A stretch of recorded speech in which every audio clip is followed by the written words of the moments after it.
Today we're going to make a savory cornbread. It is soft and tender and delicately flavored, so that it's a perfect side dish for any barbecue or chili or hearty soup or stew, or even as the base for a cornbread stuffing.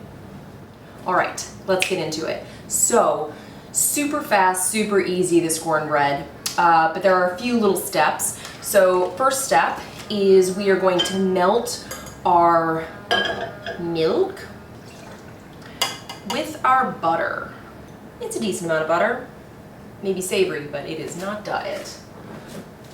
And then we're just gonna pop that on the stove, kind of like medium heat, high heat, however fast you wanna do it. You just wanna keep an eye on it. You don't want it to boil or anything. You're not trying to like scald your milk. You're just trying to melt your butter and like get it all happy with the milk. That's what we're doing here. Now what I've got here is AP flour, and I'm gonna whisk in sugar, baking powder, and kosher salt. Dude, whisk together. Let's add our cornmeal, shall we? Could you have added at the same time? Yes, but I haven't had enough coffee, so no harm, no foul. Whisk in your cornmeal. Look at that, all of our dry ingredients. Ready. So this is still melting. There's still some butter in there. It's a lot of butter, so give her a second. And while that happens, we're going to prep our pan. You could use an 8x8, a 9x9, whatever pan you have. You can use a little, sheet pan, a jelly roll pan, if you will. But I'm going to use this little kind of classic skillet situation, and I'm still going to butter it. Do you have to? In for a penny, in for a pound. You know me. Just go ahead and give it a nice butter. Et voila. Now, I'm going to turn this off because it's starting to kind of bubble on the outside, which tells me that the milk, it is actually really hot, and I'm just going to let that melt while I wash my hand.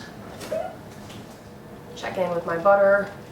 It is just about melted. It is warm. And in my bowl here, I am going to add my eggs. I'm going to whisk those together. Whisk, whisk, whisk. Good, so I've got, in this bowl here, I've got creme fraiche. You could also use sour cream. It's going to be slightly different, but it's still going to add that same nice fat content. It's going to add the little richness, so it's close enough if you have sour cream and you want to use that instead. Whisk that in. This also helps get some of the lumps out, in sour cream or in creme fraiche. It can get a little lumpy sometimes if you add it to your batter after. So this helps with that. And then let's go ahead and add our milk butter mixture. I'm gonna do it slowly because it is a little warm and I don't want to overwhelm or cook my eggs or anything. You definitely don't want this to be hot. Like, if it came to a boil, just let it cool down. No cooked eggs yet. And then we're gonna add our dry ingredients.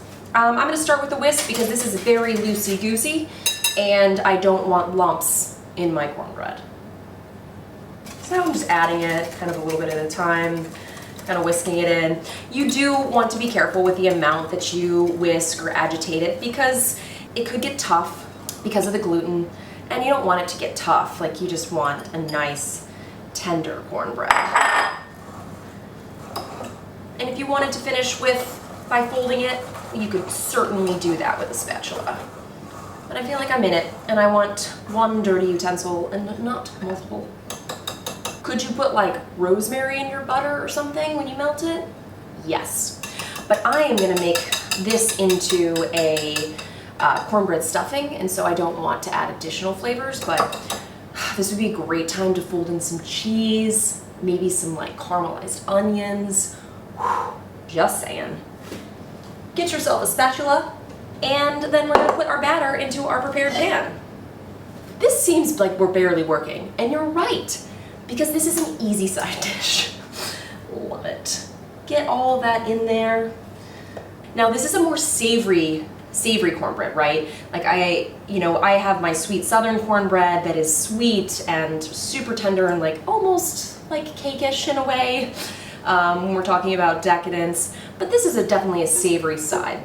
If you want to make the sweet one, she up there. All right, go ahead and kind of spread that out in your pan. Could you use an offset spatula for this? If I were a pastry chef, I would. Just kidding. I'm feeling too lazy. All right. And there she is. She is ready in her pan, and she is ready to go in the oven, which I have preheated to 350 degrees convection. Regular is fine. We'll check her in like 15. I think she's gonna take about 20. It really depends on the pan that you use. So if you use a Pyrex or a lighter colored pan or a thicker dish, it's gonna take a little longer. You know, this transfers heat really nicely, so it's gonna bake faster than it would in those dishes, but maybe not as fast as a metal dish. Them's the things. In she goes. She's out. So our cornbread baked about 22 minutes. It just came out. You can see it rose nicely on the top. It's browned around the edges. And I poked it with a cake tester to just see that there's no clinging crumbs, that it comes out clean. And it also feels, you know, solid, right? Not solid. That's a terrible word. It gives resistance when you poke at it. And so I'm just gonna let this cool completely. You could serve it now if you wanted, but I'm gonna let this cool completely, and then we'll taste it later. Okay, so she's not really cooled at all. I decided I actually wanted to eat it hot, so here we are. And I'm pretty stoked. So, diving in. Ooh, yeah, she's soft.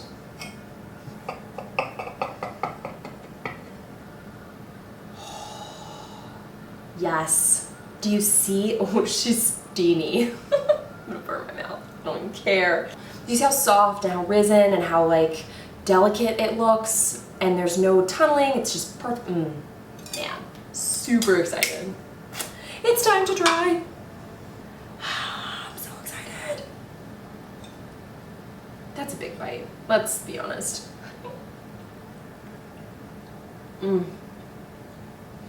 It's super soft with like a tender crumb and like very delicate, but still super savory. Like you taste the cornmeal, you taste the butter. You know, it's not overwhelmingly sweet. This is the perfect side dish for barbecue, or even actually to like put with chili. I put it in my chili. This is also the perfect recipe to use for a cornbread stuffing because it's a nice neutral flavor that will pair nicely with whatever flavors you want to add to it. You know, sausage or leeks or mushroom, like the world is your oyster. So I am actually going to slice this up, let it cool, and then I'm going to slice it up and I'm going to pop it in the freezer until I'm ready to make some stuffing.